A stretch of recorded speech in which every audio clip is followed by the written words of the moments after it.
सबसे पहले thank you for 2 K subs on UG explains. So without wasting a time let's start our new anime the parallel world pharmacy. तो story की starting में हमें world famous doctor kanji दिखाया जाता है। जब से उसकी बहन की डेथ एक ऐसी बीमारी से हुई जिसका कोई भी इलाज नहीं था, तभी से उसने ठान लिया कि वो एक ऐसी दवाई बनाएगा जो हर बीमारी को क्योर कर सके। और वो एक ऐसी दवाई बनाने का ट्राई करता है जिससे हर डिजीज़ का क्योर हो सके। वो बहुत बार ओवर टाइम करता है और अपने खाने पीने पर भी ध्यान नहीं देता। एक दिन वो ऐसे ही काम कर रहा होता है और फिर वो सोचता है कि उसे 45 मिनट्स का ब्रेक लेना चाहिए। फिर वो 45 मिनट्स का टाइमर लगा देता है और सोने का ट्राई करता है। फिर हम देखते हैं कि किसी वजह से उसकी डेथ हो जाती है। फिर उसकी आँख खुलती है और उसके सामने एक लड़की होती है और वो बहुत खुश होती है जब उसको होश आता है। वो चौंक जाता है क्योंकि वो अपने शरीर में नहीं होता। वो समझ जाता है कि वो दूसरे वर्ल्ड में रिकॉग्नाइज हुआ है। फिर उसकी मेड उसे मिरर दिखाती है तो हमें पता चलता है कि वो एक 10 साल का बच्चा है। फिर वो अपने मेड से कहती है कि मुझे कुछ भी याद नहीं। मेड कहती है कि आपका नाम फामा है और आपके ऊपर बिजली गिरी थी। फिर फामा कहता है कि मुझे कुछ भी याद नहीं, क्या तुम मुझे सब बताओगी? फिर मेड अपने आप को इंट्रोड्यूस करती है और कहती है कि उसका नाम लॉटे है। फामा कहता है कि उसके शरीर में दर्द हो रहा है तो क्या वो अपने बैंडेजेस हटा सकता है। फिर मेड फटाफट से फामा के लिए गर्म पानी ले आती है। फिर फामा जब अपने बैंडेजेस हटाता है तो उसके कंधों पर एक मार्क होता है। ये देखकर लॉटे बहुत खुश हो जाती है और प्रेयर करने लगती है। फिर फामा पूछता है कि ये कौन सा निशान है, तो फिर लॉटे कहती है ज़रूर गॉड ऑफ मेडिसिन ने आपको आशीर्वाद दिया है। फिर लॉटे धीरे धीरे करके उसे पूरा पैलेस दिखाती है और कहती है कि उसके मम्मी पापा और एक छोटी बहन है और आपकी फैमिली रॉयल फैमिलीज़ के लिए मेडिसिन तैयार करती है। फिर वो कहती है कि आपकी फैमिली डिवाइन आर्ट्स में बहुत अच्छी है। फिर फामा कंफ्यूज हो जाता है और लॉटे से डिवाइन आर्ट्स के बारे में पूछता है। फिर लॉटे शॉक हो जाती है और पूछते हैं कि कहीं आप अपने मैजिक के बारे में भूल तो नहीं गए। फिर लॉटे कहती है कि इसके बारे में किसी को मत बताना, बस आप याद करने का ट्राई करो, आप वाटर मैजिक पे बहुत अच्छे थे। फिर फामा अपने रूम में चले जाता है और वाटर के केमिकल फॉर्मूले के बारे में सोचता है। फिर हम देखते हैं कि वो वाटर मैजिक परफॉर्म कर लेता है।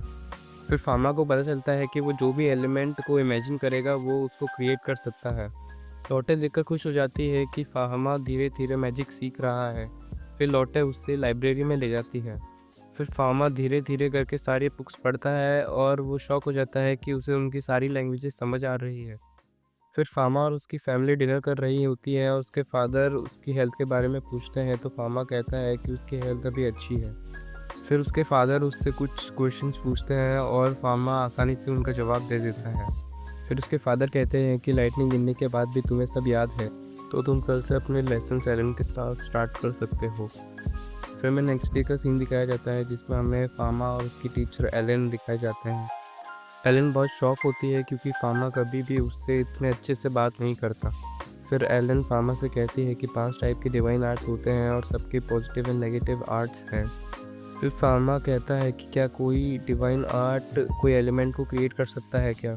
फिर एलन कहती है कि ऐसा कोई भी डिवाइन आर्ट नहीं है जो कोई भी एलिमेंट को क्रिएट कर सके, ऐसा सिर्फ गॉड्स या फिर डीमंस कर सकते हैं।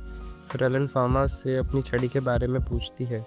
फार्मा कहता है कि वो अपनी छड़ी को भूल गया है। फिर एलन फार्मा को वाटर मैजिक करके दिखाती है। फार्मा उसकी वॉन्ड को यूज़ करता है और वाटर मैजिक ट्राई करता है तो वो बहुत ही खतरनाक वाटर मैजिक परफॉर्म कर लेता है। ये देखकर एलन बिल्कुल चौंक जाती है। फिर एलन अपने बैग से एक छड़ी निकालती है और फार्मा को उस पर हाथ रखने के लिए कहती है। फिर फार्मा जब उस छड़ी पर हाथ रखता है तो वो छड़ी टूट जाती है। ये देखकर एलन बहुत चौंक जाती है क्योंकि इस लेवल की पावर या तो सिर्फ एक गॉड या फिर एक डीमन के अंदर होती है। फिर शाम हो जाती है और एलन और फार्मा एक बेंच पर बैठे हुए होते हैं। फार्मा एलन के लेंस के बारे में पूछता है। एलन कहती है कि उसने अपने लेंस को खो दिया है।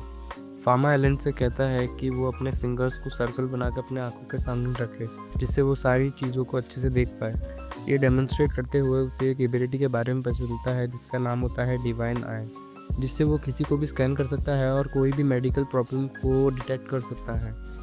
फिर एलन ये देख के चौंक जाती है कि फार्मा की कोई शेडो नहीं है। फिर सीन शिफ्ट होता है और हमें फार्मा के फादर दिखाए जाते हैं। फार्मा के फादर फार्मा से कहते हैं कि एलन बीमार है, क्या तुम्हें पता है कि एलन अभी बीमार क्यों है? फार्मा समझ जाता है कि एलन इसलिए बीमार है क्योंकि कल उसने उसकी एबिलिटीज़ देखी थी जिससे वो बहुत चौंक गई थी। फिर फार्मा के फादर फार्मा को एक मेडिसिन देते हैं और कहते हैं कि एलन को ये मेडिसिन दे दो। फार्मा जब उस मेडिसिन को देखता है तो उसे पता चलता है कि वो मेडिसिन इतनी इफेक्टिव नहीं है और उसमें कुछ चेंजेस कर देता है। फिर फार्मा एलन के घर पे जाता है। एलन वहाँ पर लोहे का सूट पहन के आती है। ये देखकर फार्मा बहुत शॉक हो जाता है। फिर एलन फार्मा से पूछती है कि वो यहाँ पर क्यों आया है। फिर फार्मा कहता है कि उसके फादर ने उसके लिए मेडिसिन दी है। फिर एलन फार्मा से कहती है कि तुम मुझे मारने आए हो। फिर फार्मा कहता है कि आप मेरी टीचर है और मैं आपको कभी हर्ट नहीं करूँगा। फिर नेक्स्ट डे एलन बिल्कुल ठीक हो जाती है और फार्मा को सिखाने के लिए रेडी हो जाती है। फिर पूरे दिन एलन फार्मा को नए मैजिक सिखा रही होती है। फिर फार्मा अपने घर में एक एक करके सारे लोगों को डिवाइन आईज से स्कैन कर रहा होता है। फिर फार्मा को पता चलता है कि लौटे के हाथ में बहुत पेन है। फिर फार्मा सबके लिए मेडिसिन बनाने लगता है। सबकी मेडिसिन बनाने के बाद फार्मा लौटे को उसकी मेडिसिन दे देता है। लौटे ये देखकर बहुत इमोशनल हो जाती है। उसके बाद फार्मा सबको मेडिसिन दे देता है। फिर नेक्स्ट डे जब फार्मा अपने फादर और मदर से मिलता है तो उसे पता चलता है कि उसकी छोटी बहन को चिकन पॉक्स हो गया है। फार्मा को चिकन पॉक्स के एंटीट्यूड के बारे में पता था। फिर फार्मा उसकी बहन के लिए चिकन पॉक्स का एंटीट्यूड बना लेता है और उसे दे देता है। नेक्स्ट डे फार्मा के फादर ये देखकर चौंक जाते हैं कि उसकी बेटी एकदम ठीक हो गई है। जब फादर उसकी रिकवर होने की राज के बारे में पूछता है तो वो कहती है कि ये उसका सीक्रेट है। फिर सीन शिफ्ट होता है और फार्मा को पता चलता है कि उनकी क्वीन को कोई भयानक बीमारी हो गई है। फार्मा और उसके फादर क्वीन के पास जाते हैं और फार्मा के फादर क्वीन का इलाज करते हैं, लेकिन फार्मा के फादर क्वीन को सही नहीं कर पा रहे होते हैं। टाउन के सारे डॉक्टर्स को बुला लिया जाता है लेकिन क्वीन की डिजीज़ को कोई क्योर नहीं कर पा रहा होता है। फिर फार्मा अपनी डिवाइन आइज़ का यूज़ करता है और क्वीन की डिजीज़ के बारे में पता लगाता है। फार्मा को पता लगता है कि क्वीन को लंग ट्यूमर है। फिर वहाँ पर क्वीन के चिल्ड्रन आ जाते हैं और रोने लगते हैं। ये देखकर फार्मा बहुत उदास हो जाता है और क्वीन से परमिशन मांगता है कि क्या वो उन्हें ठीक कर सकता है। फार्मा के फादर गुस्सा हो जाते हैं और उसे चुप रहने के लिए कहते हैं। फिर क्वीन फार्मा से पूछती है कि क्या तुम्हें पक्का यकीन है कि तुम मुझे ठीक कर सकते हो। फिर फार्मा कहता है कि उसे पूरा यकीन है कि वो आपको ठीक कर देगा। फिर क्वीन फार्मा को इजाज़त दे देती है। फिर फार्मा रूम में जाता है और मैजिक की मदद से उस रूम को आइस से ब्लॉक कर देता है। फिर फार्मा लंग ट्यूमर का एंटीडोट बनाने लगता है। फिर फार्मा के फादर गेट तोड़कर रूम के अंदर आ जाते हैं और फार्मा से कहते हैं कि तुम उस डिजीज़ को ठीक नहीं कर सकते। फिर फार्मा उसके फादर से कहता है कि वो उस डिजीज़ को ठीक कर सकता है और अपना एंटीडोट बनाने में लग जाता है। फिर फार्मा के फादर उस पर अटैक करते हैं और उससे कहते हैं कि तुम ऐसा मत करो, नहीं तो तुम्हारी वजह से क्वीन जल्दी मर जाएंगी। फार्मा नहीं मानता तो फादर उस पर थोड़ा पावरफुल अटैक करते हैं, लेकिन फार्मा आराम से उससे डिफेंड कर लेता है। फिर फार्मा उन दोनों के बीच में एक बैरियर खड़ा कर देता है। ऐसी पावर देखकर फार्मा के फादर चौंक जाते हैं। फिर फार्मा के फादर को फार्मा के कंधों पर वो मार्क दिखाई देता है। फिर फार्मा के फादर फार्मा से पूछते हैं कि कौन हो तुम। फिर फार्मा के फादर उसकी फॉर्मूला डायरी देखते हैं। फिर फार्मा के फादर समझ जाते हैं कि उसके कंधे पर जो मार्क है वो होली मार्क है। फार्मा को मेडिसिन गॉड ने आशीर्वाद दिया है।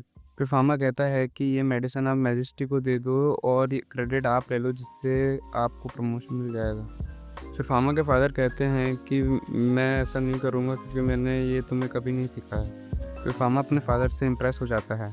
फिर फार्मा अपनी मेडिसिन फिर से बनाने लगता है और ये देखकर फार्मा के फादर बहुत चौंक जाते हैं और उससे पूछते हैं कि क्या तुम अभी भी मेरे बेटे हो। फिर फार्मा कहता है हाँ शायद। फिर फार्मा मेडिसिन बना लेता है और मेडिसिन मैजेस्टी के पास ले आता है। फिर फार्मा मैजेस्टी को एक ग्लास के ऊपर कुछ बैक्टीरिया दिखाता है, जो देखकर मैजेस्टी बिल्कुल चौंक जाती है। फिर फार्मा 2 ग्लासेस लेता है, एक मैजेस्टी को देता है और एक खुद पी लेता है, जिससे ये प्रूव कर सके कि उसमें जहर नहीं है। फिर फार्मा और उसके फादर वापस घर जा रहे होते हैं। फिर फार्मा और उसके फादर उस मेडिसिन के बारे में बात कर रहे होते हैं, तभी उन्हें क्वीन की तरफ से सामान आता है। फिर हम देखते हैं कि क्वीन फार्मा और फार्मा के फादर को रिस्पेक्ट दे रही होती है। फिर क्वीन फार्मा को रॉयल फार्मासिस्ट के लिए प्रमोट कर देती है, जिससे वो पूरे किंगडम में कहीं भी अपनी फार्मेसी खोल सकता है। फिर फार्मा धीरे धीरे करके खुद की फार्मेसी खड़ी करने लगता है। फिर फार्मा अपनी फार्मेसी का नाम पैरेलल वर्ल्ड फार्मेसी रखता है। फिर जब बिल्डिंग की कंस्ट्रक्शन चल रही होती है, वहाँ पर एलन आती है और फार्मा को कॉम्प्लीमेंट देती है कि उसने एक अच्छा नाम चूज़ किया है। पीछे से एक बिल्डर आ जाता है और फार्मा से पार्टनरशिप करने के लिए कहता है, जिससे वो दोनों प्रॉफिट कमा सकें। फिर फार्मा डिनाई कर देता है और कहता है कि उसे ये फार्मेसी प्रॉफिट के लिए नहीं चलानी। फिर वो आदमी और इंसिस्ट करने लगता है, लेकिन एलन उसे वहाँ से भगा देती है। फिर फार्मा को पता चलता है कि उसके पास स्टाफ बहुत कम है। लॉटे वहाँ पर आ जाती है और कहती है कि वो एक स्टाफ मेंबर बन सकती है। फार्मा उसके फादर के पास जाता है और सरप्राइज हो जाता है, क्योंकि फार्मा के फादर ने उसे बहुत सारी करेंसी दी होती है जिससे वो अपनी फार्मेसी अच्छे से चला सके। फिर हम देखते हैं कि फार्मा की फार्मेसी बहुत ही बेकार चल रही होती है, क्योंकि वहाँ पर कोई भी इलाज के लिए नहीं आ रहा होता है। फिर फार्मा को पता चलता है कि उसके पास 2 पेशेंट आए हैं। फार्मा देखकर तुरंत पहचान लेता है कि वो कोई पेशेंट नहीं, उसके फादर एंड मदर हैं। फिर फार्मा के फादर फार्मा से कहते हैं कि उसे फार्मेसी का एक टूर करना है। फिर फार्मा अपने पेरेंट्स को फार्मेसी का टूर देता है। फिर फार्मा की मदर फार्मा को सजेशन देती है कि उसे मेडिसिन के साथ कॉस्मेटिक्स भी बेचनी चाहिए। फिर हम देखते हैं कि फार्मा की फार्मेसी अब चलने लगती है। फिर सीन शिफ्ट होता है और हम देखते हैं कि फार्मा, लॉटे और फार्मा की छोटी बहन बीच पर खेल रहे होते हैं। फिर फार्मा की छोटी बहन को खेलता देख फार्मा को अपनी डेड सिस्टर की याद आती है। फिर हम देखते हैं कि एक बड़ी वेव आती है और फार्मा की छोटी बहन डूबने लगती है। फिर फार्मा स्विम कर कर अपनी छोटी बहन को बचाने जाता है, लेकिन फार्मा की छोटी बहन डूब रही होती है। फिर फार्मा ज़ोर से चिल्लाता है और वहाँ का वाटर डिसअपेयर हो जाता है। ऐसी पावर देखकर एलन चौंक जाती है। फिर सीन शिफ्ट होता है और हमें पता चलता है कि एक लेडी हेल्प के लिए फार्मा के पास आई होती है। फिर फार्मा उसके साथ चले जाता है। फिर वो लेडी वहाँ से गायब हो जाती है। फिर वहाँ पर कुछ वाइट कपड़े पहने लोग फार्मा को घेर लेते हैं।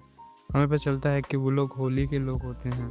फिर वो लोग स्पेल यूज़ कर कर फार्मा के ऊपर एक मैजिक बैरियर लगा देते हैं, लेकिन फार्मा बड़ी आसानी से उस बैरियर को तोड़ देता है। फिर वो लोग फार्मा के ऊपर फायर अटैक करते हैं। फिर फार्मा एक फायर बैरियर बना देता है। फिर फार्मा अपनी रियल पावर दिखाता है और उनमें से उनके चीफ को गिरा देता है। उनके चीफ का नाम सलमान होता है। फिर वो लोग हार मान लेते हैं और कहते हैं कि आपके पास गॉड लेवल पावर है। फिर हमें पता चलता है कि उनके चीफ सलमान को चोट लग गई है। फिर फार्मा उनके चीफ की सर्जरी करता है और सर्जरी में सक्सेसफुल हो जाता है। फिर नेक्स्ट डे सलमान फार्मा के टाउन पे आते हैं उसे थैंक यू बोलने के लिए। फिर सलमान फार्मा को एक वॉन्ड दिखाते हैं और कहते हैं कि ये वो उसे देना चाहता है। फिर फार्मा जब उस वॉन्ड को हाथ लगाता है तो वो वॉन्ड ग्लो करने लगती है। ये देखकर एलन बहुत चौंक जाती है। फिर एलन फार्मा से वो वॉन्ड मांगती है, लेकिन वो वॉन्ड एलन के थ्रू निकल जाती है। फिर सलमान कहता है कि इस वॉन्ड को सिर्फ वही छू सकता है जो इसके कैपेबल हो। फिर सलमान कहता है कि करेक्ट अमाउंट ऑफ एनर्जी अगर इस वॉन्ड में डालें तो ये वॉन्ड फ्लोट भी कर सकती है। फिर हम देखते हैं कि फार्मा आसानी से उस वॉन्ड को फ्लोट कराने लगता है।